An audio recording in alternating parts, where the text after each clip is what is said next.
Lighthouse? What lighthouse, Mize? Ask anybody under 30 around Cormorant Point and they'll squint at you like you just made up a word. Ask anybody over 60 and they'll change the subject so fast you'd think you'd asked about their taxes. There's a stretch of coastal road, maybe 4 miles north of the marina, where the guardrail gets a little newer and the asphalt gets a little smoother, like somebody wanted you driving a little faster right there. And if you do slow down, if you actually look out past the dune grass, you'll see it. Sable Point Light. 81 feet of gray stone standing on a chunk of rock that sticks out into the water like a broken finger.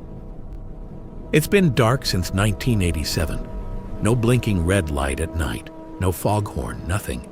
Just a shape against the sky that everybody's driven past 1,000 times and nobody actually looks at. I want to tell you a little about myself first because I think it matters, because I think you need to understand why somebody would agree to what I agreed to. My name doesn't matter for this, so I'm not going to use it. But you should know I was 29 years old and running a YouTube channel called Coastal Ruins with about 11,000 subscribers, which sounds like a lot. Until you do the math on ad revenue and realize you're making less than a Walmart cashier. I dropped out of a graphic design program at 22 because I couldn't afford the tuition anymore, moved back in with my mom for 2 years, then finally scraped enough together for a 1-bedroom above a laundromat in Millbrook, which is the kind of town where the biggest employer is a call center and the second biggest employer is the county jail. I filmed abandoned buildings for a living, or tried to. Old textile mills, shuttered hospitals, a Masonic temple that had been closed since the 70s. It paid pennies most months. Some months it paid nothing at all.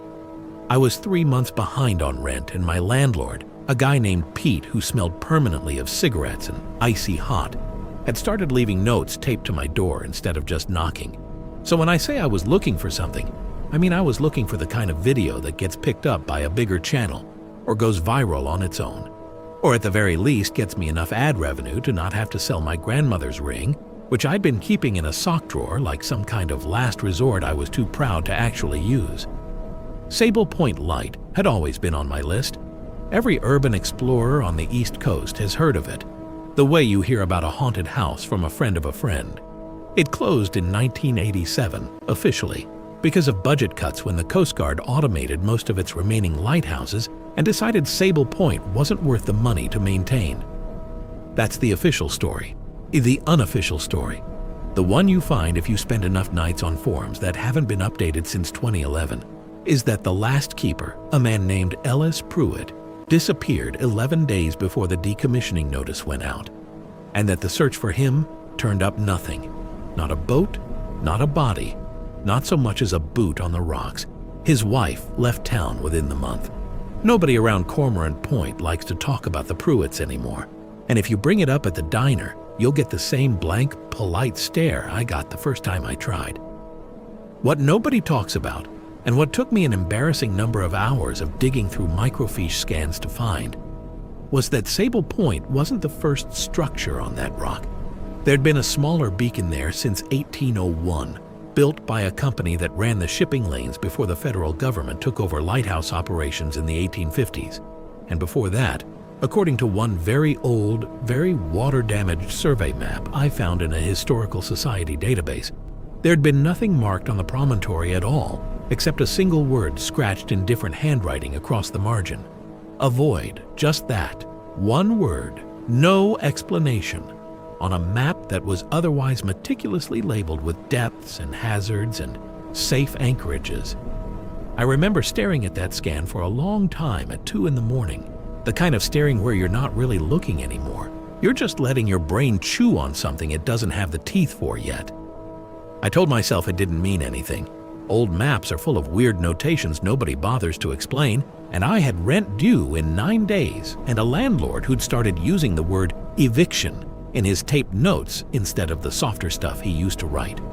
So when I got a message through my channel's contact form from someone calling herself Marisol Vance, someone who said she'd read every article I'd ever written about the lighthouse and had access, actual physical access, and wanted to split whatever we found, 50-50, I didn't hesitate nearly as long as I should have. I told her I was in. I didn't ask myself why a total stranger already had a key to a federally decommissioned lighthouse. That question, it turns out, would have saved me a lot of trouble. But questions like that don't pay rent, and I had 9 days left before Pete stopped leaving notes and started leaving locks.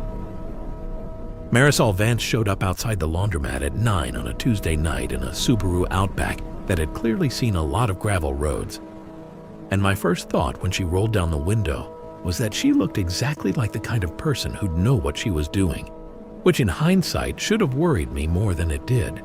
She was maybe 40, maybe 45, with the sort of weathered, sun-creased face you get from spending a lot of time outdoors and not caring much about sunscreen. She had short, gray-streaked hair tucked under a faded ball cap that said Cormorant Point Historical Society, and when she got out to shake my hand, her grip was stronger than mine, which embarrassed me a little. She told me over coffee at a gas station that her grandfather had served as a Coast Guard auxiliary volunteer at Sable Point back in the 60s, before it was fully automated, and that she'd grown up hearing stories about the place at family dinners. Half of them ghost stories, half of them just sailor talk about the currents around the point. She said she'd been trying to get inside for 6 years, had filed 3 separate Freedom of Information requests with the Coast Guard's Aids to Navigation Office, had gotten nowhere because the property had technically been transferred to a private trust in 1991. And the trust's paperwork was, in her words, a labyrinth designed by people who didn't want anyone finding the exit. She said she finally tracked down a groundskeeper who used to do occasional maintenance checks for the trust back in the 90s, an old guy named Foss who was now in an assisted living facility in Bangor, and that Foss, after a lot of gentle persuading and a carton of Marlboro Reds, had handed over a set of keys he'd never returned and hadn't thought about in 15 years. I want to be honest with you, because that's the whole point of me telling you this. Part of me was relieved by how much homework she'd done. Part of me thought finally, somebody who takes this seriously, somebody who isn't just going to wander in with a flashlight app and a death wish. But there was another part of me, a small, quiet part sitting in the back of my skull that kept doing the math on it. 6 years, 3 FOIA requests, a carton of cigarettes for an old man's stolen keys. That's not curiosity, that's obsession. And obsession usually comes from somewhere. And I never once asked her where hers came from beyond the grandfather story, because I didn't want to look a 50,000 subscriber video in the mouth. She'd also packed like we were summiting a mountain instead of walking into a lighthouse. Headlamps, obviously, that made sense, but also a coil of climbing rope thicker than my wrist, a full harness kit, a police baton flashlight that could probably stun a bear, a laminated set of hand-drawn floor plans that looked like they'd been copied from something older, and a small canvas bag she kept separate from everything else, zipped tight, that she never opened in front of me and that clinked faintly, metal on metal, every time she shifted it on her shoulder. When I asked what was in it, she just said insurance and smiled in a way that was meant to be reassuring and wasn't. We drove out past the marina a little after 10, parked in the gravel turnout of an old boat launch that hadn't seen a trailer back up to it in years, judging by the weeds growing through the cracked concrete. From there it was a walk, maybe 20 minutes along the shoreline, over slick black rocks and around tide pools that smelled like something had died in them recently, though I never saw anything. The fog had rolled in thick by the time we got moving, the kind of fog that swallows sound instead of just blocking light, so that our footsteps felt muffled and far away, like we were listening to ourselves through a wall. The lighthouse came up on us slowly, the way big dark things do in fog. First just a deeper patch of gray against the gray, then a shape, then a tower. Up close, it was bigger than I'd expected from photos, the stone black with age and damp, streaked white in places from decades of gull droppings that had somehow stopped accumulating at a certain height, like the birds had decided somewhere up there wasn't worth landing on anymore. There was a low stone outbuilding beside it, the old keeper's house, roof half collapsed, and past both of them, the promontory dropped away into water that I could hear more than see. A slow, heavy slap against rock that didn't sound like waves so much as something breathing. Marisol stopped about 30 feet from the door and just stood there for a second, and I asked her if she was okay, and she said something I didn't fully understand until much later. She said, It's smaller than I pictured. Not the lighthouse, something else. I didn't push it. The wind had died down to nothing, which should have been a relief after the walk. But instead, it made the silence feel deliberate, like the whole point had been holding its breath waiting for us to show up. The same way the old survey map had just said, avoid without explaining why. Like whoever wrote it also hadn't wanted to say the quiet part out loud. Marisol pulled the ring of keys out of her jacket pocket, found the right one on the second try, and pushed open a door that hadn't been opened in longer than I'd been alive. The door didn't creak. That's the first thing I noticed, and it bothered me more than I expected it to, because everything about that place should have creaked. 40 years of salt air should have swollen the wood, rusted the hinges, done something. Instead, it swung open, smooth and silent like it had been oiled that morning.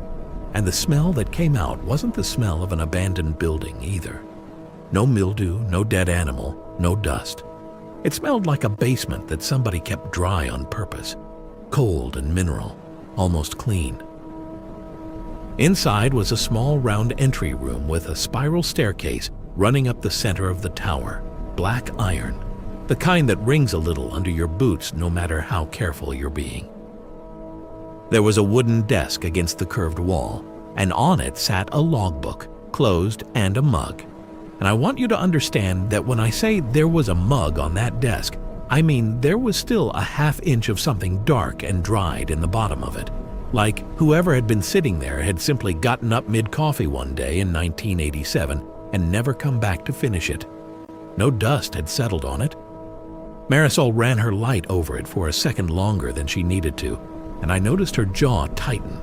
And I asked her if that was normal for an old building like this, and she said, "Nothing about this building is normal," which wasn't the answer I wanted. We went up first because I insisted, because if there was one part of a lighthouse I actually wanted to see with my own eyes for the video, it was the lamp room. And Marisol didn't argue, though she kept checking her watch the way people do when they're on a schedule they haven't told you about. The staircase wound up through 3 cramped landings, each one holding some relic of the old Coast Guard operation, a rusted generator, shelves of tools, a cot with a folded wool blanket that looked recently folded rather than decades folded. And by the 3rd landing, I'd stopped commenting on the things that were wrong and started just filming them silently, because my voice kept coming out smaller than I wanted it to. The lamp room at the top was a glass drum, maybe 10 feet across, the old Fresnel lens sitting dead center like a crystal beehive, dark and dry and strangely without a single crack in it despite decades of exposure. I stepped out onto the narrow catwalk that circled the outside and looked down at the water. And the fog had thinned just enough up there that I could see maybe half a mile out. Gray water under a gray sky with no moon to speak of.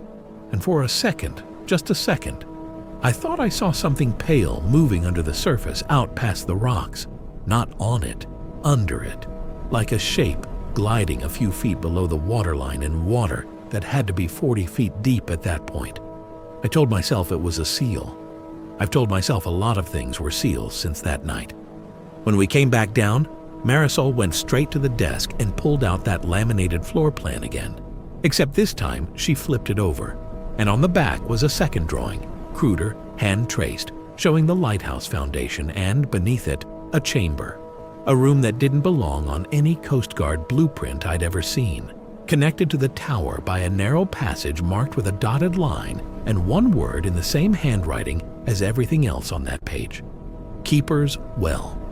I asked her what a keeper's well was doing on a diagram of a lighthouse foundation, and she said some of the old coastal lights were built with cisterns underneath for freshwater storage, which is technically true. I looked it up later, except cisterns don't usually have a second dotted line, branching off from them running another 60 feet further into the rock, past the edge of the promontory itself, out under the water. I asked her how she'd gotten this drawing, and she said Foss had given it to her, along with the keys, which didn't answer the real question sitting in my chest, which was why a maintenance man's illustration from the 90s would show a hidden passage that predated the lighthouse itself by God knows how long. She found the hatch behind a floor panel near the base of the staircase, a rectangle of iron set into the stone floor with a ring pull gone orange with rust. The only genuinely rusted thing I'd seen in that entire building, and I remember thinking that was strange too, that the one object showing its age was the one leading down. Marisol crouched and pulled it open without hesitation, without even a breath of pause, the way you open a door you've opened before, and a smell rolled up out of the dark that made my eyes water, salt and something sweeter underneath it that I didn't have a name for and didn't want one. I said we should think about this. She was already swinging her legs over the edge, headlamp on, rope in hand. "You can stay up here if you want," she said, not looking back at me. "But you came all this way." And God help me, that was all it took. I followed her down. The passage wasn't a shaft straight down like I'd expected.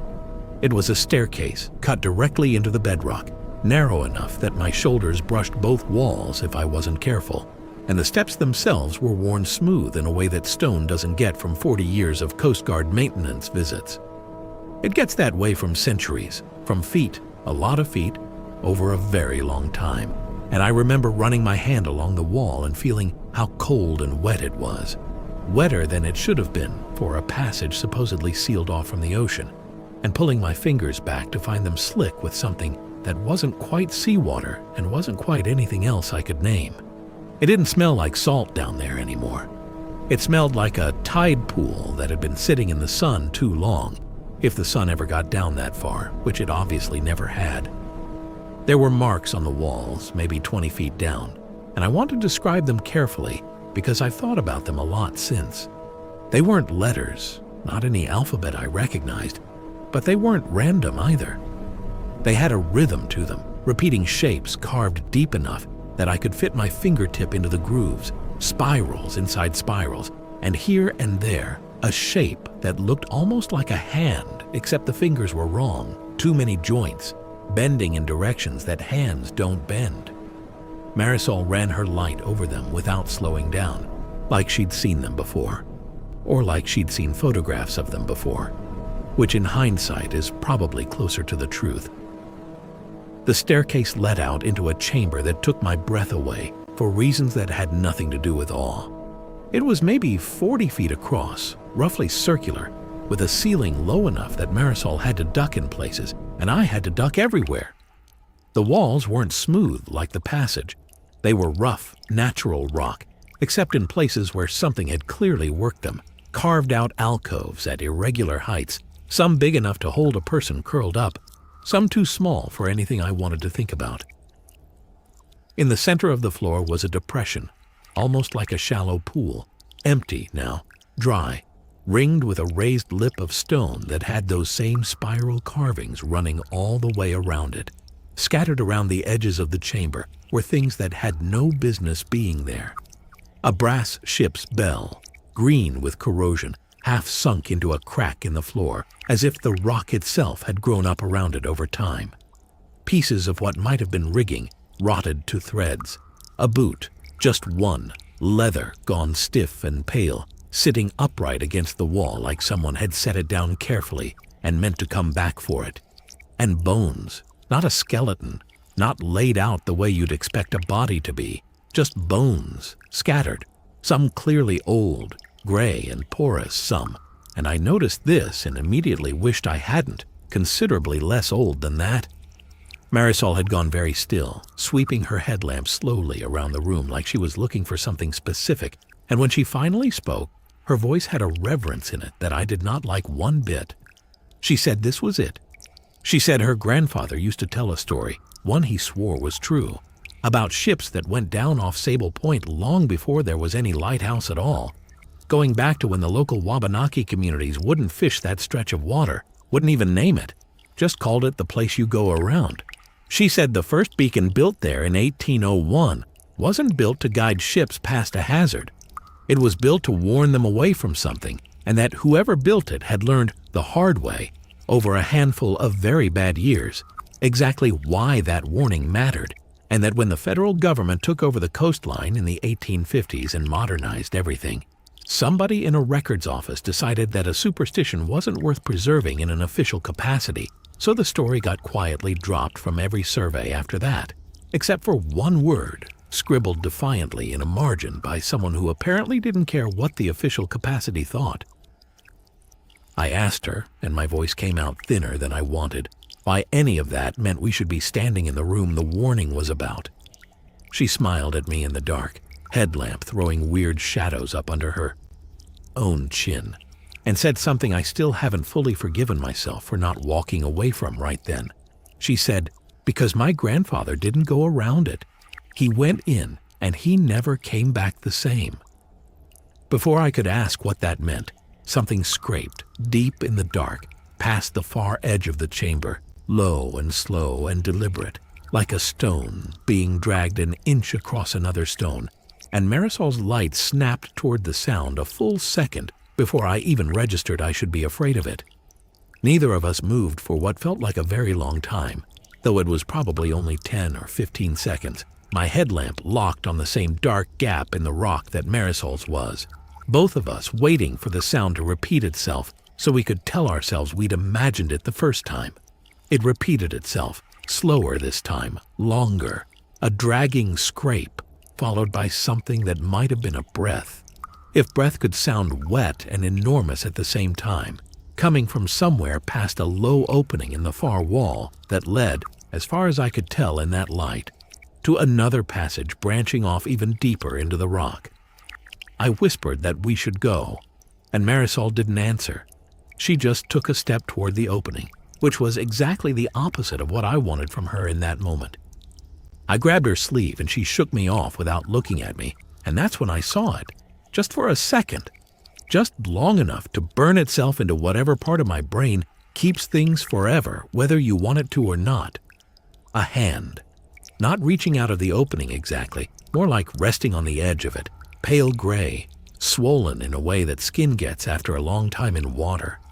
The nails gone entirely black, and the fingers were too long, not monstrously so, just wrong. The proportions off by an inch or two in a way that your eye catches before your brain can explain why it's disturbed. The hand withdrew before I could even get a full breath in to scream, and what I heard instead, drifting out of that opening, was a voice, if you can call it that, a low, rasping mutter in a language I didn't recognize. Or maybe it wasn't a language at all. Maybe it was just the sound a throat makes when it hasn't spoken in a very long time and has forgotten how words are supposed to fit together. Marisol went rigid. Not with fear, I realized, watching her face in the sideways light, with something closer to recognition. Her lips were moving, silently, like she was trying to answer it back. I said her name and she didn't respond, so I said it again, louder, and grabbed her shoulder hard enough to turn her. And when she finally looked at me, her eyes were wet, but it wasn't the kind of wet that comes from being scared. I've seen scared. I was living inside scared at that moment. This was something else, something closer to grief or hunger or both at once, and it unsettled me far worse than the hand had, because at least the hand made sense as a thing to be afraid of. I didn't know what to do with a person looking at me like that. I told her we were leaving right then, that whatever her grandfather's story was, whatever she thought she was going to find down here, I was done. I wanted out, and I started backing toward the staircase we'd come down. Marisol moved faster than I expected for a woman her age, closing the gap between us and the passage entrance before I'd gotten more than a few steps, standing in front of it with her hands raised, not aggressively, but firmly, the way you'd calm a spooked animal you still needed something from. "There's something else down here," she said, and her voice had gone strange, too even, too careful, like she was reciting a line she'd rehearsed for exactly this moment. "Something more important than that. We have to see it." I asked her what could possibly be more important than the thing that had just shown us its hand, and started muttering in a language that predated English. And she said a name I didn't recognize yet, a name that would mean something different, something worse, by the time this night was over. She said we had to find the well itself, the real one, not the empty basin upstairs, and that everything up until now had just been the outer edge of it, the part that leaks. I asked her leaks from where, and she didn't answer that either. She just reached into that zipped canvas bag she'd carried the whole way down, the one that clinked, and pulled out something small and metal that caught the light for half a second, before she closed her fist around it and told me gently, like she actually cared, that it would be so much easier if I just kept walking. I didn't have a choice that felt like a choice. Going back up meant walking past that opening alone in the dark, and going forward meant walking past it right next to the person who apparently wanted to be near it. And somehow the second option felt marginally less like suicide, so I followed Marisol through the low gap in the rock, ducking so far my back screamed, into a passage that had clearly never been touched by anything resembling modern tools. No chisel marks, no drill holes, just smooth, undulating stone like water had carved it out over 1,000 years, and something else had simply moved in afterward.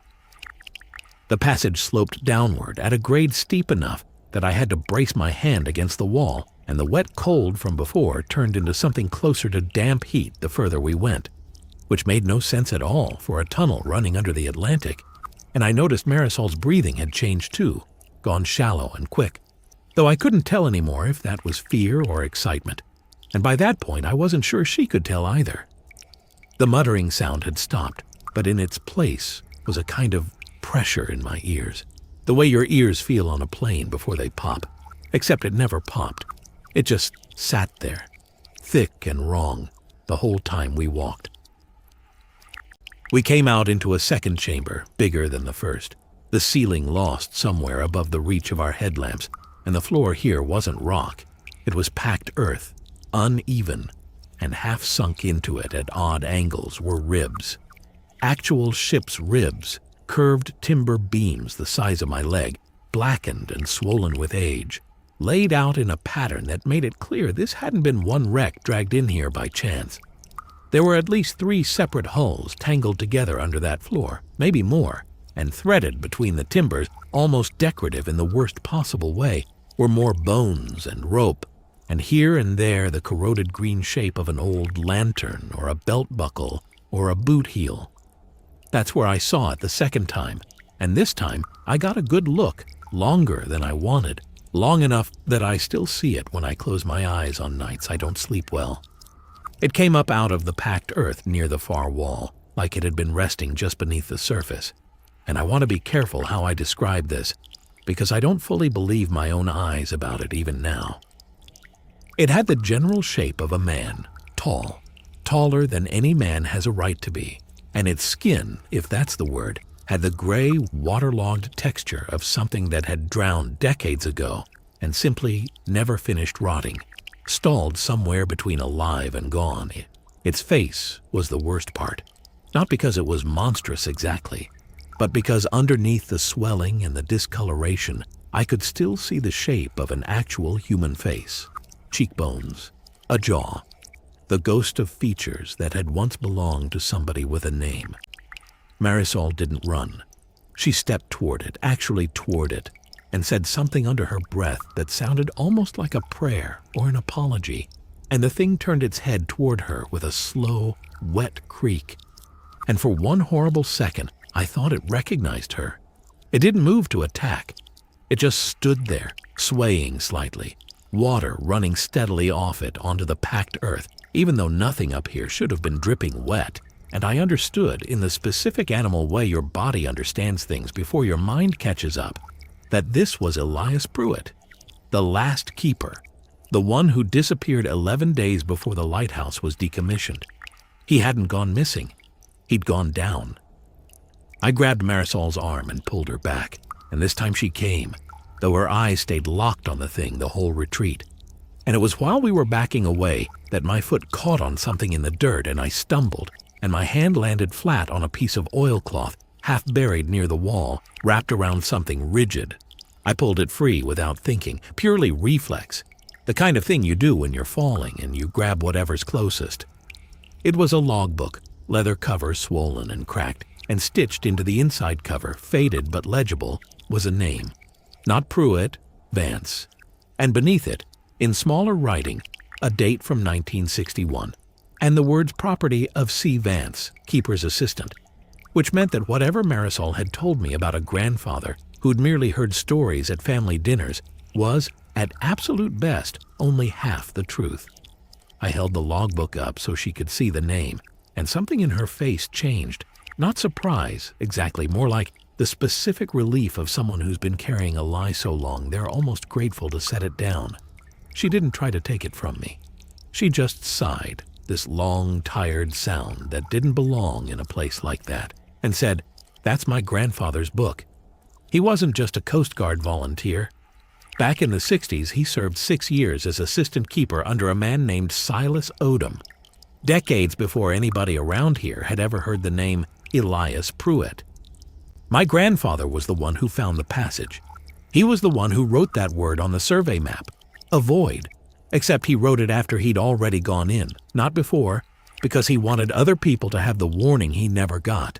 I asked her, and I could hear my own voice cracking, what her grandfather had actually seen down here.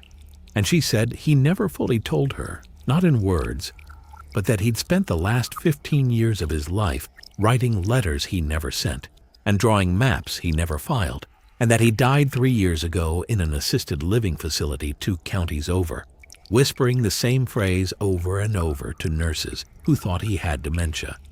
She said the phrase was, "It needs a keeper," and that it took her a long time going through his boxes after he passed to understand he didn't mean the lighthouse needed staff.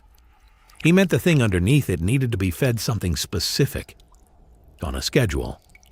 Or it stopped being contained to the well and started leaking out into the rest of the passage, the way it apparently had been doing for the better part of 40 years, since nobody had been down here to manage it properly.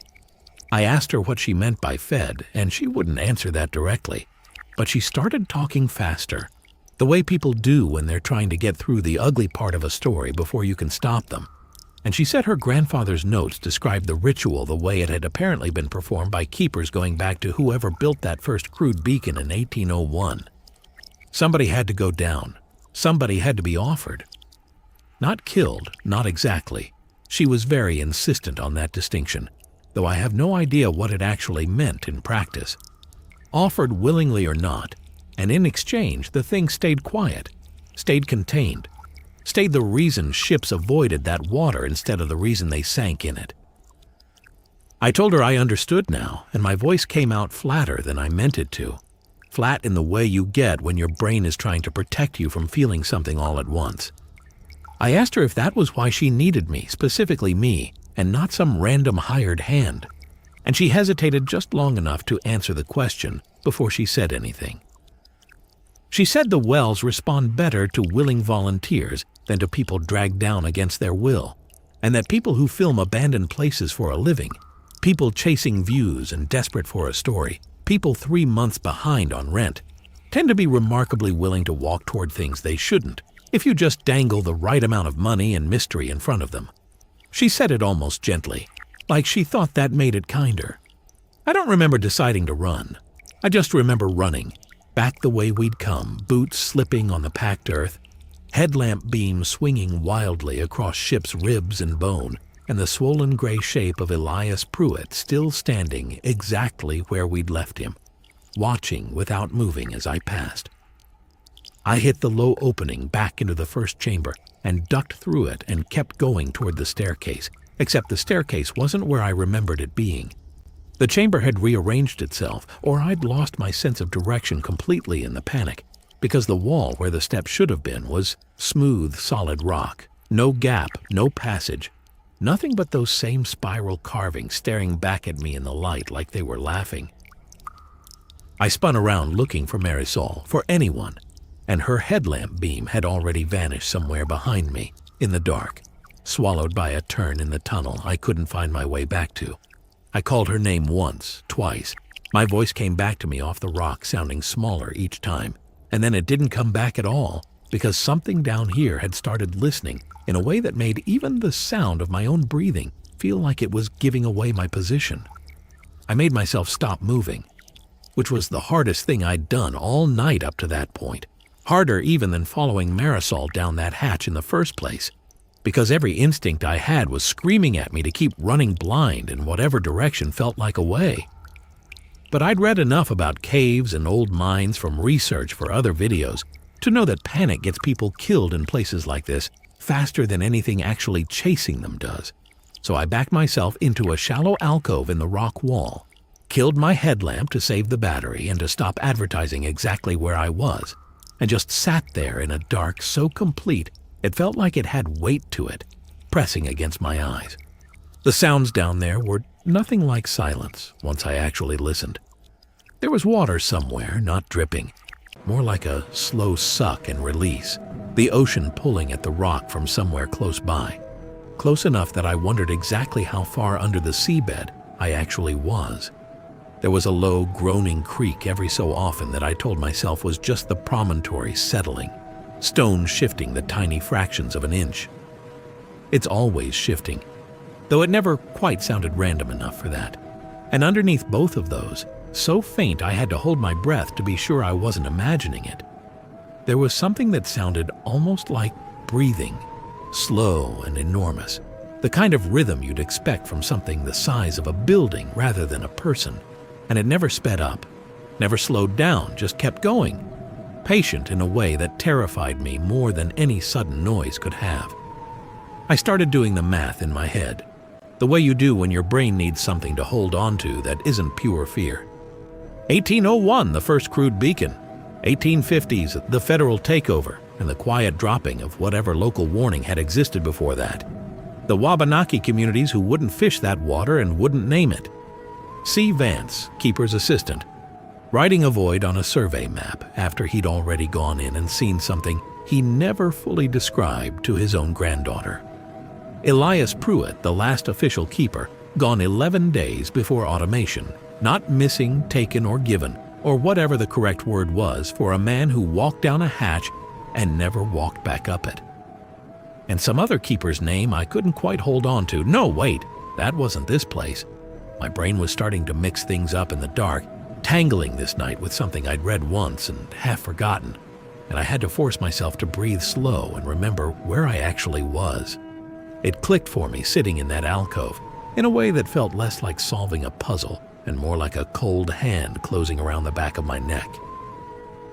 The lighthouse wasn't built on that promontory because it was a good spot to warn ships about rocks. Lighthouses get built where the danger already is, sure, but the danger here wasn't the geography. The rocks weren't the hazard. Whatever was underneath them was, and someone a long time ago decided the cheapest and most sustainable way to manage something you can't destroy is to build an official-looking structure on top of it, staff it with rotating keepers who each eventually learn the terrible truth of the job, and let the entire operation hide in plain sight as a mundane piece of federal maritime infrastructure for a century and a half. Nobody questions a lighthouse. Nobody asks why the keeper needs to make a certain trip down to the cistern on a certain schedule. Nobody wonders why keepers occasionally disappear and get quietly replaced. It's the perfect cover because it's boring, and boring things don't get investigated. I don't know how long I sat there turning that thought over, feeling sicker with every rotation of it, but at some point the slow breathing sound I'd been hearing changed. It got closer. Not suddenly, not with any burst of speed, just a steady, deliberate closing of distance, like something enormous had decided, without any particular urgency at all, that it was time to come find out what was hiding in its house. And the worst part, the part that made my whole body go cold and useless for a second, was that it didn't sound like it was hunting. It sounded like it already knew exactly where I was and was simply taking its time getting there. The sound stopped being a sound I could just listen to and became a sound I had to move away from. So I switched my headlamp back on, because staying blind in the dark felt suddenly much worse than being seen, and I started moving along the wall of the chamber, trailing my free hand against the stone, looking for any gap that might lead back toward the passage we'd first come down. I found one, low and tight, not the one we'd used, but something, and I ducked into it without thinking twice, because whatever was coming had gotten close enough now that I could feel the air pressure change with each slow, wet exhale. It came out of the packed earth chamber behind me, the way water comes out of a broken pipe, sudden and total, filling the space it entered like it had never been anywhere else. I only got a look at it in pieces, my headlamp beam skittering wildly as I scrambled backward through the gap, but the pieces were enough. It was bigger than Pruitt's Revenant had been, bigger than anything that could have fit through the passage I was in, except it clearly wasn't limited by the same rules the rest of us were, because parts of it seemed to fold and compress and unfold again as it pushed through spaces too small for its apparent size. The way water finds its way through a crack that shouldn't let it pass. Its skin, or hide, or whatever the surface of it was, had that same drowned gray quality as Pruitt, except older, thicker, ridged in places like something that had been growing that way for centuries rather than decades. And where a face should have been, there was instead a kind of shifting arrangement, features rising and sinking back into the surface, like faces pressing up against a pool of gray water from underneath. Dozens of them, none staying long enough to become anything I could call a face and hold on to. I felt it before I understood what I was feeling, a pulling sensation behind my sternum, the same thing I'd feel later described to me in almost identical words by someone who'd never been down there and had no reason to know what it felt like. A pulling like the thing wasn't reaching for my body at all. It was reaching for something underneath my body, something you can't run away from because it's attached to you no matter which direction your legs go. My knees buckled. I went down hard on the stone, headlamp beam swinging up toward the ceiling, and in that half second of light pointed uselessly at nothing, I remembered the flare gun. Marisol had packed one in her kit, standard maritime safety gear, and in the panic of running from her, I'd grabbed the whole side pouch off her bag without even registering I'd done it. Some animal instinct that just knew a bag full of tools was better than a bag full of nothing. I got my hand on it, fumbled the cartridge in with fingers that didn't feel like mine anymore, and fired it straight up into that shifting mass of half-faces without any real plan, beyond needing the pulling sensation to stop. The light that came off that flare inside a confined stone chamber was blinding, actually blinding, white and hissing, and far too bright for a space that had never in its existence been meant to hold that much light, and the thing reacted like I'd thrown acid on it. The half-faces on its surface all turned away at once, and the whole mass of it shuddered and drew back into itself, folding down smaller, retreating into the packed earth chamber the way it had come.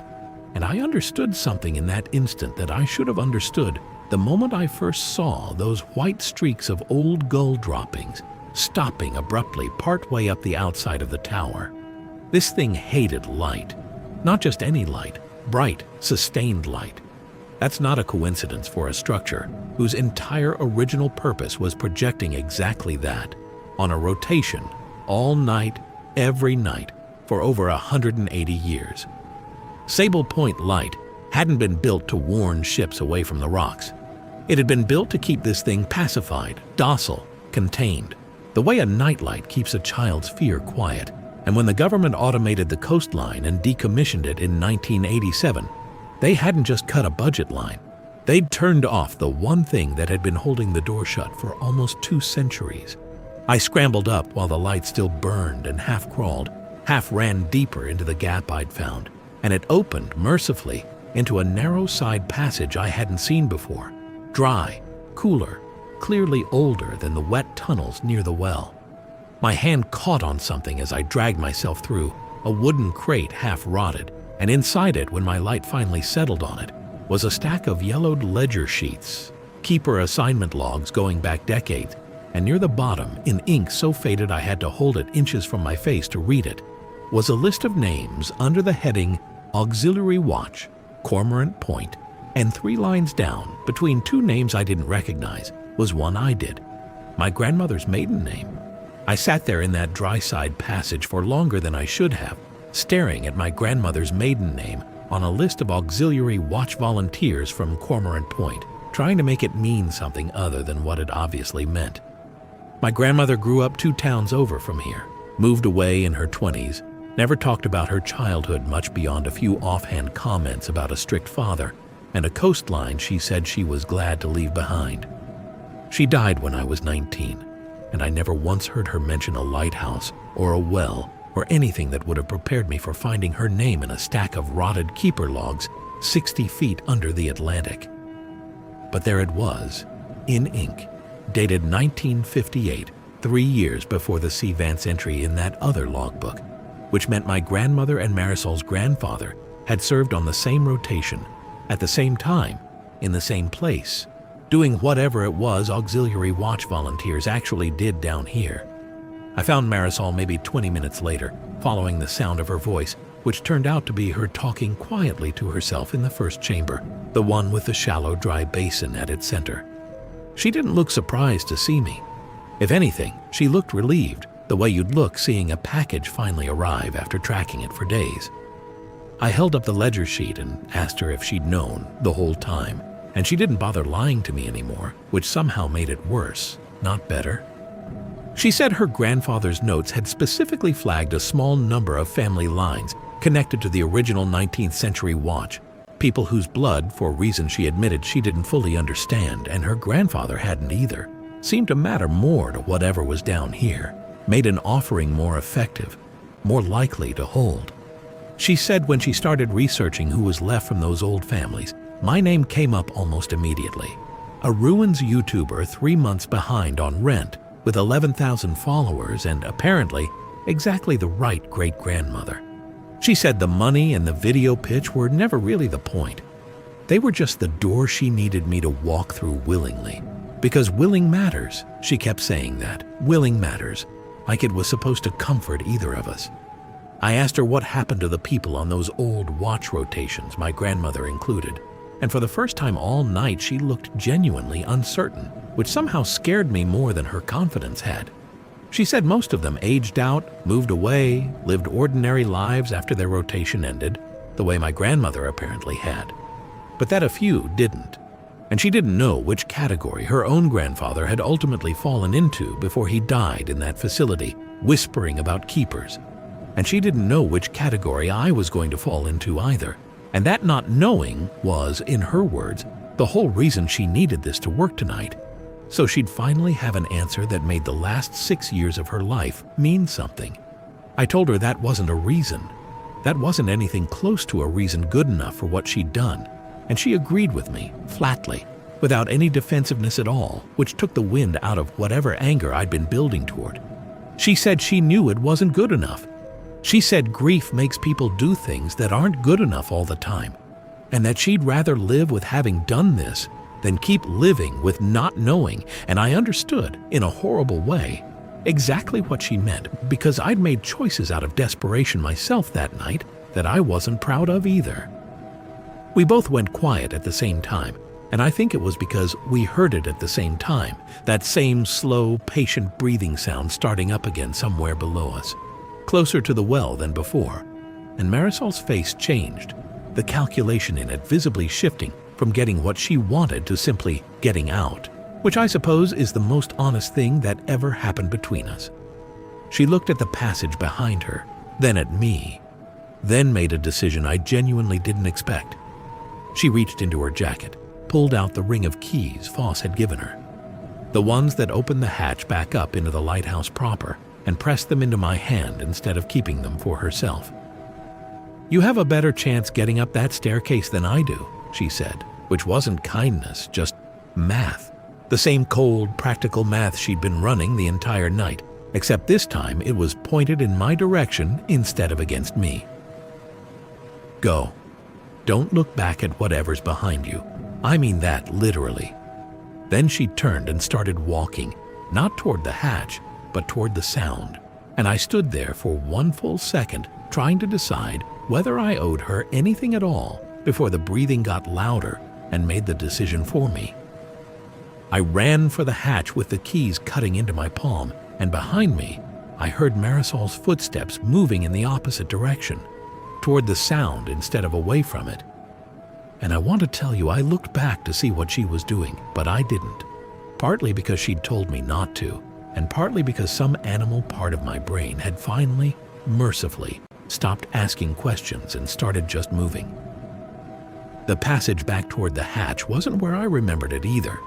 The way nothing down there stayed where you left it, but this time I found it faster, because the walls themselves seemed to be pulling away from wherever that breathing sound was coming from, like even the rock wanted distance from it.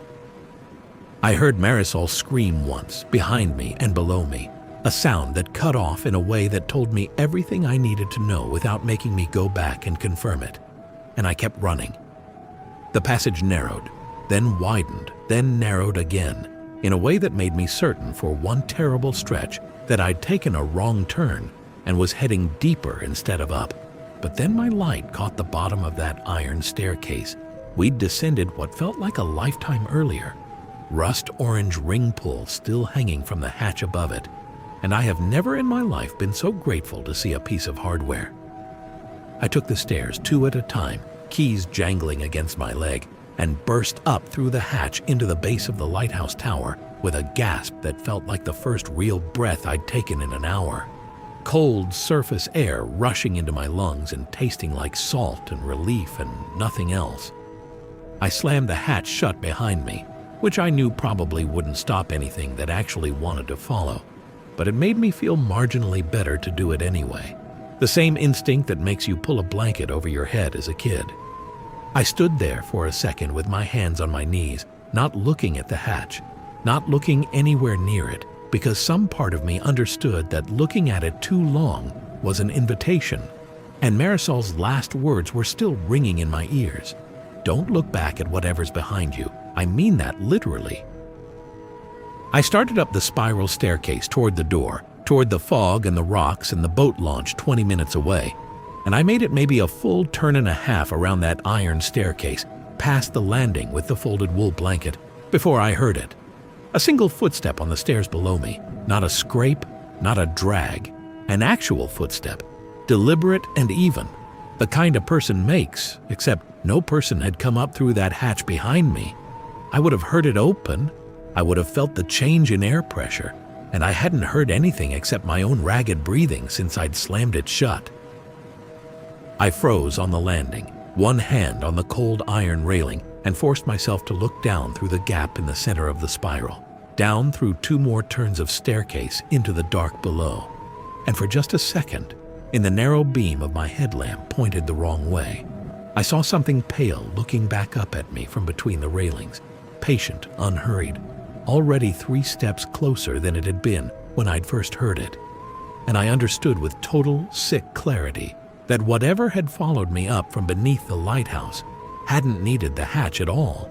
It had simply found its own way through the stone, the same way it had folded itself through a passage too small for its size back in that chamber, because the rules that kept the rest of us contained to doors and hatches and stairs had never actually applied to it in the first place. I did the only thing that made sense in that moment, which was keep climbing, because going down was clearly not an option, and standing still definitely wasn't either. My legs felt like they belonged to somebody else, rubbery and slow, but I forced them up the next flight, past the landing with the rusted generator, and that's when I heard something new. Something coming from above me this time instead of below. A soft, dragging shuffle on the stairs up near the lamp room, and I stopped dead in the middle of that iron spiral with the thing from the well somewhere below me, and something else. Something I hadn't accounted for at all somewhere above. I told myself it might be Marisol, that maybe she'd found her own way out, some second passage I didn't know about. But the shuffle didn't sound like her footsteps, and when a shape finally leaned out over the railing 3 landings up, catching just the edge of my headlamp beam, it wasn't Marisol at all. It was a man in an old-fashioned uniform coat, the kind Coast Guard keepers wore before automation, and his face, what I could see of it, had the same waterlogged grayness as everything else I'd seen that night, except his eyes were open and alert in a way Pruitt's hadn't been, tracking me with something that looked disturbingly like satisfaction. I understood, standing frozen on that staircase between 2 directions of horror, that the well and the tower were never actually 2 separate hauntings. The lighthouse had its own 180 years of keepers who'd lived and died in that tower, doing a job that slowly broke something in most of them, standing watch over a thing they weren't allowed to talk about, tending a light that was really a leash. And some of those keepers hadn't left when they died any more than the thing in the well had ever really left the rock. The tower had its own residents, and they didn't take kindly to strangers climbing their staircase in the middle of the night any more than the thing below took kindly to being disturbed. The keeper above me started down, unhurried, and the thing below me started up, and I did the math on iron stairs and realized I had maybe one working option left, which was the lamp room itself, because at least up there, I'd have some room to think instead of being squeezed on a spiral where anything coming from either direction had me trapped between two rails and a 60-foot drop straight through the center. I ran for it past the keeper, close enough that I felt actual cold radiating off him like an open freezer door, his hand brushing my shoulder and missing by less than an inch. And I didn't stop, didn't look back, just kept climbing until I burst through into the glass drum of the lamp room with my lungs on fire. The old Fresnel lens sat there dark and useless in the center of the room, and for one wild second I thought about the flare gun, about how bright, sustained light had driven the thing in the well back into the dark. And I fumbled with the housing at the base of the lens on pure desperate instinct, found what looked like an old manual ignition switch that had no business still working after 40 years of disuse, and flipped it anyway because I had nothing left to lose. Nothing happened. Of course nothing happened. The fuel lines had been dry for decades, and I heard both sets of footsteps closing in on the stairwell below me at the same time, converging on the same small glass room I'd just trapped myself inside. There was only one door left that didn't lead back down into that staircase, a narrow service hatch set into the glass wall itself, and I hit it with my shoulder without slowing down.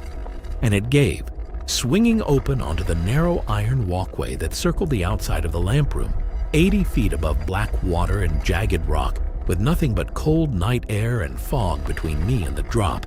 And I stumbled out onto it and pulled the hatch shut behind me, just as something on the other side of the glass slammed against it, hard enough to rattle the whole frame.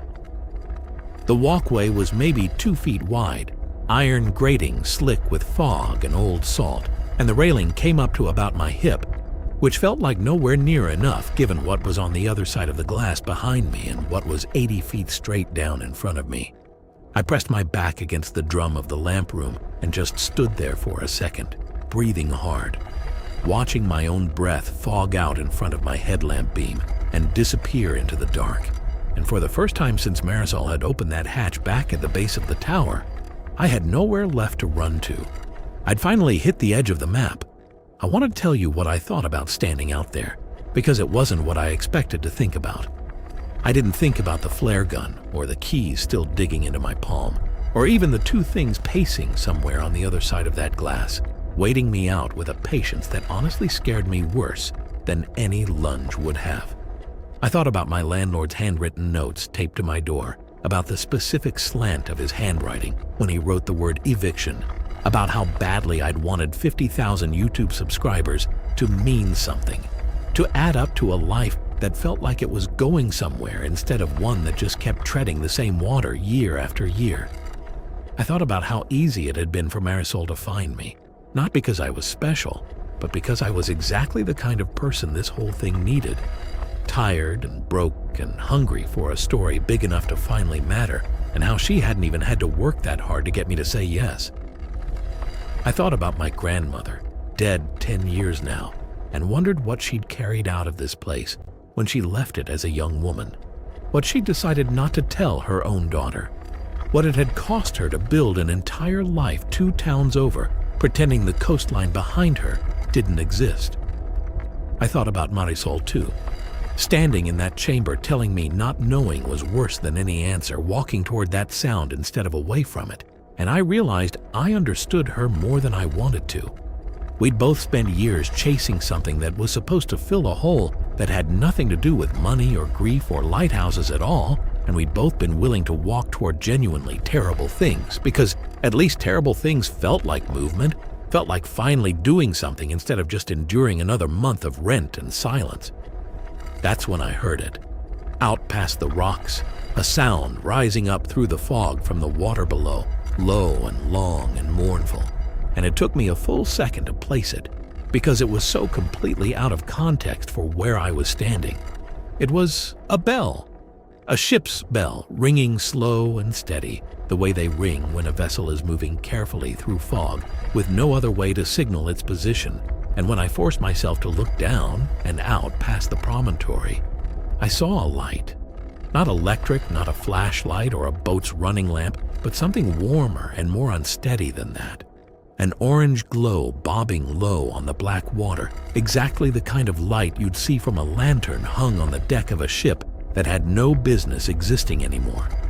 I stood there gripping that iron railing and watched a vessel that shouldn't have been there move slowly through water that shouldn't have been navigable at that hour, in that fog, without a single modern light on it anywhere. And I understood I was watching something that had happened a very long time ago, maybe more than once, maybe every single night since it first happened. A ship's crew ringing a bell they thought would save them, sailing steady and hopeful toward a promontory that had never once, in over 200 years, actually been trying to warn them away from the rocks. It had been trying to warn them away from what was underneath the rocks, and nobody who built that first crude beacon in 1801 had ever found the words to say so plainly. And I felt something in my chest break open that had nothing to do with fear at all. It was grief, plain and simple, grief for people who died trusting a light that was never really meant for them. And for one long moment out there on that walkway, the terror of the night became something smaller and sadder and far more human than a monster story had any right to be. The ship's light held there on the water for what felt like a full minute, bell still ringing slow and steady, and then it simply wasn't there anymore, not faded, not moved off into the fog, just gone, the way a candle goes out between 1 second and the next, and the silence that came rushing back in after it was somehow worse than the sound had been. I didn't have time to sit with that, because the hatch behind me shuddered again, harder this time, a crack spreading through the old glass housing, and I knew I had maybe seconds before whichever of them managed to force it decided the walkway was worth following me onto. I looked around the curve of the walkway and found what I was hoping for and dreading in equal measure.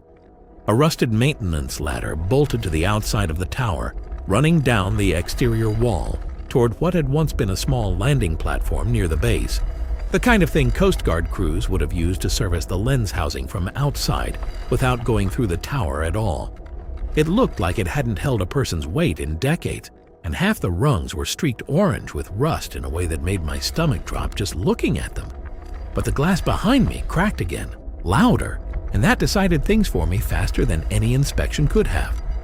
Climbing down was the hardest physical thing I have ever done, and I want to be honest that I don't remember most of it clearly because somewhere around the third or fourth rung, my hands had gone numb from cold and adrenaline both, and I just kept moving them one over the other without really registering distance anymore, fog swallowing the ground below me so completely that I had no idea how far I still had to fall if I lost my grip. One rung gave way entirely about halfway down, snapped clean at the bolt, and I dropped 4 or 5 feet before another one caught me under the arm, hard enough to knock the wind out of me. And I hung there for a second, with my ribs screaming, certain I'd broken something, before I forced myself to keep going anyway because stopping wasn't actually a safer option than falling. I hit the landing platform harder than I meant to, rolled onto the wet stone, and just lay there for a second doing an inventory of what still worked. Everything hurt. Nothing felt broken beyond maybe a rib, which given the night I'd had felt like getting off easy. I pulled myself up and started across the promontory toward the tree line, and that's when I heard the water beside me change, a slow, deliberate disturbance in the black surface just past the rocks, something moving parallel to my path, keeping pace with me without ever fully breaking the surface, and every instinct in my body wanted to look, wanted to know exactly what was tracking me in the dark, and I didn't let myself. I kept my eyes on the tree line and my feet moving, and I did not look at the water, not once, the whole way across that promontory, because some part of me understood, the same way I'd understood not to look back down that hatch, that looking was an invitation I could not afford to send. I made it to the boat launch a little before 4 in the morning, soaked, limping, one hand pressed against my ribs, and Marisol's Subaru was still parked where we'd left it, keys long gone with her. So I did the only thing left, which was start walking the coastal road itself, praying for headlights. A pickup truck finally slowed for me about 20 minutes later, an older man behind the wheel in a flannel jacket, and he rolled down his window and looked me over. The mud, the blood on my jacket sleeve, whatever was showing on my face that I couldn't see myself. And he didn't ask a single question about it.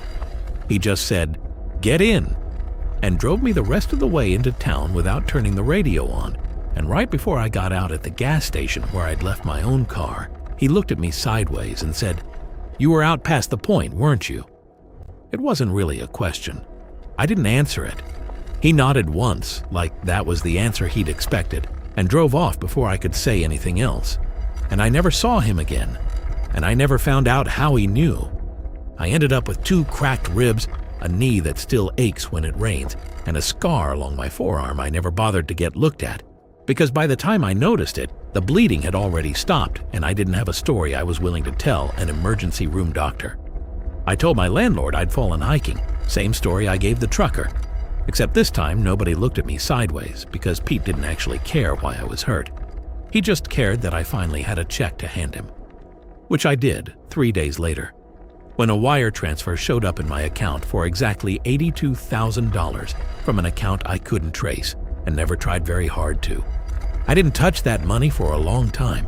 It sat there like something radioactive, and some nights I convinced myself I should give it away, donate it, do something noble with it that would make the getting of it feel less like what it actually was. And other nights I just paid rent with it and told myself that was noble enough for a person in my position. I quit the channel eventually. Coastal Ruins went dark sometime that winter, no final video, no explanation. Just a page that stopped updating, and if any of my old subscribers ever wondered what happened to me, they never said so anywhere I saw it. I never reported Marisol missing. I thought about it more than once, sat with my phone in my hand more than once, but every version of that conversation I ran through in my head ended the same way. With me trying to explain a hatch under a lighthouse and a chamber full of ship's ribs, and a name in a rotted ledger that happened to match my own grandmother's. And none of that gets you a missing persons report. It gets you a psych hold. So I let her stay missing the quiet way, the way I suspect a lot of people connected to that place have gone missing over the last 2 centuries, quietly enough that nobody ever built a file, quietly enough that the story just evaporates instead of getting told. I think about the ship I saw a lot, more than I think about either of the things that chased me up that staircase, if I'm being honest with you. I looked up old wreck records for that stretch of coast afterward before I made myself stop looking things up entirely. And there's a gap in the historical record right around 1801, a merchant vessel that left Boston Harbor and was never logged arriving anywhere. No wreckage ever found. No survivors ever surfaced. Just a name in a shipping ledger and a blank space where an arrival date should have been. I think that's the ship. I think that bell rings every single foggy night out past that promontory, whether anyone's standing on the walkway to hear it or not. And I think that's the saddest part of this whole thing, sadder than anything that happened to me personally. Whatever's under that lighthouse has had 225 years to feed on people who trusted a light that was never meant to save them, and it's going to keep having however many more years it wants, because nobody left alive is going to go back down there and stop it. And I include myself fully in that nobody. I drove out past Sable Point exactly once more after that night, about 4 months later, just to see it in daylight, to prove to myself it was really just a shut-down lighthouse and not something my brain had built out of exhaustion and desperation and a bad flare gun trip. It looked exactly like it always had from the road. Gray stone, dark lamp room, gulls avoiding a certain height on the tower that I now understood perfectly well. I didn't stop the car. I didn't slow down. I drove past it the way everybody else in this town drives past it, and I haven't gone back since, and I don't plan to. I deleted the footage. All of it. The drone shots of the exterior, the handheld stuff from inside the tower, even the few seconds I managed to get of that logbook page before everything went wrong. Because I sat with it one night trying to decide if I owed the world a video, owed my old subscribers some kind of proof. And I realized proof doesn't protect you from a thing like this. Proof just tells it you're the kind of person worth visiting. So I wiped the drives and I never spoke about it publicly, not once, until right now. And even now, I've changed enough details that if you went looking for Sable Point on a map with that exact name, you wouldn't find it. And that's on purpose, and I'm not going to apologize for it. If you ask anybody around Cormorant Point about the old light up past the marina, they'll do exactly what they always did. Exactly what I do now, too. They'll shrug and they'll say, "Lighthouse? What lighthouse?" And they'll mean it, mostly. The way you mean something you've worked very hard to convince yourself of. I used to think that was just small town forgetting, the kind that happens to any old building nobody uses anymore. I know better now. It's not forgetting. It's a choice, made quietly, by everyone who's ever gotten close enough to understand what that light was actually for. And I've made it too. And some nights, lying awake listening to nothing. I think the silence is the only mercy any of us has left to offer the people who are going to drive past that point after we're gone. So no, there's no lighthouse out past the marina. There never was. Ask anybody.